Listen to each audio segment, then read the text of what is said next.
யாழில் இளம் குடும்பஸ்தர் ஒருவர் மாயம். இலங்கையர் இருவருக்கு பொருளாதார தடை விதித்த அமெரிக்கா. சதுரங்கத்தில் சாதனை படைக்கும் யாழ் கொக்குவில் இந்து மாணவி. காணாமல் ஆக்கப்பட்டோரின் உறவுகள் சங்கத்தினரால் போராட்டம் முன்னெடுப்பு. இஸ்ரேல் பிரதமர் பெஞ்சமின் நெதன்யாகு நீதிமன்றில் ஆஜர். யாழ்ப்பாணம் நவாலி பகுதியைச் சேர்ந்த பரராஜசிங்கம் கஜமோகன் என்ற இளம் குடும்பஸ்தரை காணவில்லை என சுன்னாகம் காவல்துறையில் முறைப்பாடு செய்யப்பட்டுள்ளது. வீட்டிலிருந்து புறப்பட்டவரை காணவில்லை என முறைப்பாட்டில் தெரிவிக்கப்பட்டுள்ளது. இது தொடர்பாக சுன்னாகம் காவல்துறையினர் விசாரணைகளை மேற்கொண்டு வருவதுடன் அவர் தொடர்பான தகவல் தெரிந்தவர்கள் தம்முடன் தொடர்பு கொள்ளுமாறு காவல்துறையினர் பொதுமக்களை கேட்டுக் கொண்டுள்ளனர். அவர் தொடர்பான தகவல்கள் தெரிந்தவர்கள் 0753823347 மற்றும் 0766663319 என்ற தொலைபேசி இலக்கங்களுடன் தொடர்பு கொள்ளுமாறு அறிவிக்கப்பட்டுள்ளது. கல்வி அமைச்சுக்கு முன்பாக கடந்த 2ஆம் திகதி இடம்பெற்ற பதற்றமான சூழ்நிலையின் போது கைது செய்யப்பட்ட 4 ஆர்ப்பாட்டக்காரர்களுக்கு கடுவெல நீதவான் நீதிமன்றத்தில் பிணை வழங்கப்பட்டுள்ளது. கல்வி அமைச்சுக்கு முன்பாக போக்குவரத்து தடை விதிக்கும் வகையில் அபிவிருத்தி உத்தியோகத்தர்களால் முன்னெடுக்கப்பட்ட ஆர்ப்பாட்ட பேரணியை போலீசார் கலைக்க முற்பட்ட போது ஏற்பட்ட பதற்றமான சூழ்நிலையின் போது 3 போலீஸ் அதிகாரிகள் காயங்களுக்கு உள்ளானதை அடுத்து 4 பேர் கைது செய்யப்பட்டுள்ளனர். பின்னர் கைது செய்யப்பட்ட ஆர்ப்பாட்டக்காரர்களை கடுவெல நீதவான் நீதிமன்றில் ஆஜர்படுத்திய பின்னர் நேற்றைய தினம் வரை விளக்கமறியலில் வைக்க உத்தரவிடப்பட்டது. தம்மை ஆசிரியர் சேவையில் நிரந்தரமாக்குமாறு கோரி அபிவிருத்தி உத்தியோகத்தர்கள் இந்த ஆர்ப்பாட்டத்தில் ஈடுபட்டமை குறிப்பிடத்தக்கது. பாரிய அளவிலான ஊழல் மோசடியில் ஈடுபட்ட குற்றச்சாட்டின் அடிப்படையில் இலங்கையர்கள் இருவருக்கு எதிராக அமெரிக்கா பொருளாதார தடை விதித்துள்ளது. இதன்படி ஸ்ரீலங்கன் ஏர்லைன்ஸ் நிறுவனத்தின் முன்னாள் பிரதம நிறைவேற்று அதிகாரி கபில சந்திரசேன மற்றும் ரஷ்யாவுக்கான முன்னாள் தூதுவர் உதயங்க வீரதுங்க ஆகியோருக்கே இந்த பொருளாதார தடை விதிக்கப்பட்டுள்ளது. இலங்கை விமானப்படைக்கு மிக் ரக விமானங்களை கொள்வனவு செய்வதில் ஊழல் மோசடியில் ஈடுபட்டதாக ரஷ்யாவுக்கான இலங்கையின் முன்னாள் தூதுவர் உதயங்க வீரதுங்க மீது குற்றம் சாட்டப்பட்டுள்ளது. அத்துடன் ஏர்பஸ் விமானங்களை கொள்வனவு செய்யும் ஒப்பந்தத்தில் கையூட்டல் பெற்றதாக ஸ்ரீலங்கன் ஏர்லைன்ஸ் நிறுவனத்தின் முன்னாள் பிரதம நிறைவேற்று அதிகாரி கபில சந்திரசேன மீது குற்றம் சுமத்தப்பட்டுள்ளது. இந்த நிலையில் குறித்த இருவரினதும் குடும்ப உறுப்பினர்களும் தமது நாட்டுக்குள் பிரவேசிப்பதனை தடுக்கும் வகையில் அமெரிக்கா பொருளாதார தடையை விதித்துள்ளமை குறிப்பிடத்தக்கது. யாழ்ப்பாணம் இனுவில் கிழக்கைச் சேர்ந்த செல்வி கஜீஷனா தர்ஷன் என்ற மாணவி சதுரங்கத்தில் சாதனை படைத்துள்ளார். கஜீஷனா தர்ஷன் கொக்குவில் இந்து ஆரம்ப பாடசாலையில் தரம் 2இல் கல்வி பயின்று வருகின்றார். இந்த சிறுமி தேசிய ரீதியில் இலங்கை பாடசாலைகள் சதுரங்க சம்மேளனத்தினால் நடத்தப்பட்ட சதுரங்க போட்டியில் வடமாகாணத்திற்கு 7 வயதுக்குட்பட்ட பிரிவில் தங்க பதக்கத்தை பெற்றுக் கொடுத்துள்ளார். இதன் மூலம் தாய்லாந்தில் டிசம்பர் மாதம் நடைபெறவுள்ள ஆசிய இறுதிப் போட்டியில் இலங்கையின் ஒபிஷியல் பிளேயராக பங்கு பெற்ற உள்ளார். செர்ஜியாவில் நடைபெறவுள்ள உலக பாடசாலைகள் சதுரங்க போட்டிகளிலும் மற்றும் ஃபைட் கேடட் போட்டிகளிலும் இலங்கை அணியின் உத்தியோகபூர்வ வீரராக விளையாட உள்ளார். அதேவேளை கஜீஷனா தர்ஷன் வடமாகாணம் மட்டுமன்றி இலங்கையில் 3 வகையான சதுரங்கத்தில் ரேட்டிங் கொண்டிருக்கும் ஒரே ஒரு சிறுமியாவார். ரேபிட் சதுரங்க தரப்படுத்தலில் 1615 புள்ளிகளுடன் உலக அளவில் 4ஆம் இடத்தில் இவர் இடம் பிடித்துள்ளார்.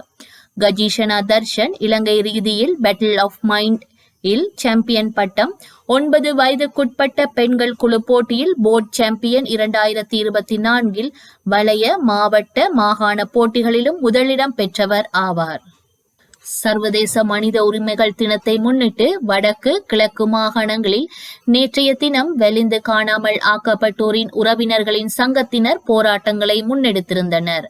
யாழ்ப்பாணம், மட்டக்களப்பு, கிளிநொச்சி, வவுனியா, மன்னார் மற்றும் திருகோணமலை மாவட்டங்களை சேர்ந்த காணாமல் ஆக்கப்பட்டோரின் உறவுகள் சங்கத்தினரால் போராட்டங்கள் முன்னெடுக்கப்பட்டன.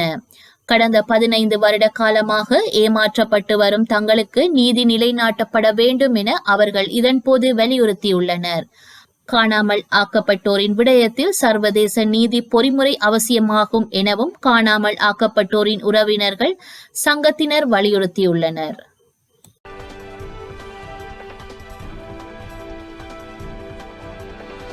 பிரேசில் அதிபர் லூயிஸ் இனாசியோ லூலா டா சில்வாவுக்கு மூளையில் அறுவை சிகிச்சை செய்யப்பட்டிருப்பதாக தெரிவிக்கப்பட்டுள்ளது. மூளையில் இரத்த உறைதல் பாதிப்பால் கட்டி உருவாகியிருந்த நிலையில் அவருக்கு சா பாலோ நகரில் உள்ள ஒரு மருத்துவமனையில் அறுவை சிகிச்சை மேற்கொள்ளப்பட்டது. 74 வயதான டா சில்வா கடந்த அக்டோபர் மாதம் 19ஆம் திகதி தலைநகர் பிரேசியாவில் உள்ள அதிபர் மாளிகையில் எதிர்பாராத விதமாக தவறி விழுந்ததில் அவருக்கு தலையில் பலத்த காயம் உண்டானது. வெட்டுக்காயம் காரணமாக அவருக்கு தலையில் தையல் போடப்பட்டது. இதனையடுத்து அந்த மாதம் ரஷ்யாவில் நடைபெற்ற பிரிக்ஸ் கூட்டமைப்பின் மாநாட்டிலும் அவர் பங்கேற்கவில்லை. இந்த நிலையில் கடந்த திங்கட்கிழமை தலைவலி காரணத்தின் காரணமாக அவர் பிரேசியாவில் உள்ள ஒரு மருத்துவமனையில் அனுமதிக்கப்பட்டார். பரிசோதனையில் அவருக்கு மூளையில் இரத்த உறைதல் பாதிப்பால் கட்டி உருவாகி இருப்பது கண்டறியப்பட்டு பின்னர் அறுவை சிகிச்சை மேற்கொள்ளப்பட்டது. இஸ்ரேல் பிரதமர் பெஞ்சமின் நெதன்யாகு தன் மீதான ஊழல் புகார் தொடர்பான விசாரணைக்கு நேற்று முதல் முறையாக நீதிமன்றத்தில் ஆஜரானார். இஸ்ரேலின் நீண்ட கால பிரதமராக உள்ள பெஞ்சமின் நெதன்யாகு மீது கடந்த 2020ஆம் ஆண்டு லஞ்ச ஊழல் மற்றும் நம்பிக்கை மீறல் குற்றச்சாட்டுகளின் பேரில் 3 வழக்குகள் பதியப்பட்டு விசாரணை தொடங்கியது. இது அரசியல் காரணங்களுக்காக சொல்லப்படும் பொய் குற்றச்சாட்டுகள் என அவர் அதனை மறுத்துள்ளார். கடந்த ஆண்டு அக்டோபரில் தொடங்கிய இஸ்ரேல் ஹமாஸ் போரின் விளைவாக இந்த வழக்கு விசாரணை 2 மாதங்கள் நிறுத்தி வைக்கப்பட்டு மீண்டும் 2023ஆம் ஆண்டு டிசம்பரில் தொடங்கியது.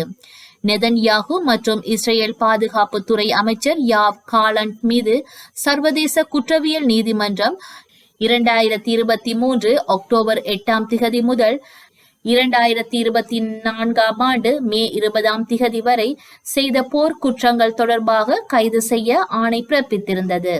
இந்த உத்தரவை நவம்பர் 21ஆம் திகதியன்று வெளியிட்டது. இது நெதன்யாகு மீதான உள்நாட்டு வழக்கு விசாரணையை மேலும் சிக்கலாக்கியுள்ளது.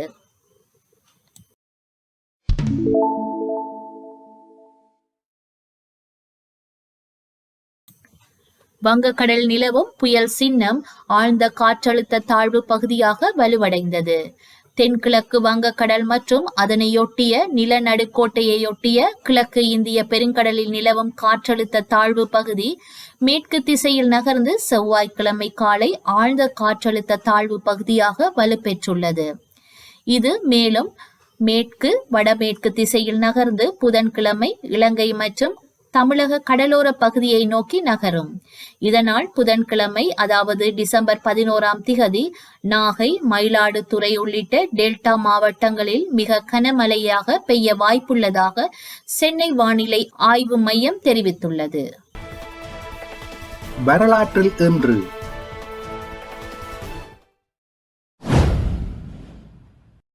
1993 மலேசியாவின் தலைநகர் கோலாலம்பூரில் உயர்மாடி கட்டடம் ஒன்று இடிந்து விழுந்ததில் 48 பேர் உயிரிழந்தனர். 1994 ரஷ்ய படைகள் செச்சினியாவில் ஊடுருவ ரஷ்ய ஜனாதிபதி போரிஸ் எல்ட்சின் ஆணையிட்டார். 1998 தாய்லாந்து விமானம் விபத்துக்குள்ளாகியதில் 101 பேர் உயிரிழந்தனர். 2005 ஆஸ்திரேலியா சிட்னியில் வெள்ளை இன ஆஸ்திரேலியர்களுக்கும் லெபனானிய ஆஸ்திரேலியர்களுக்கும் இடையே கலவரம் மூண்டது. செய்திகளை உடனுக்குடன் தெரிந்து கொள்ள உடனே சப்ஸ்கிரைப் செய்து பெல் பட்டனை கிளிக் பண்ணவும். மேலதிக செய்திகளை தமிழ் தாய் இணையதளத்தில் பார்வையிடலாம்.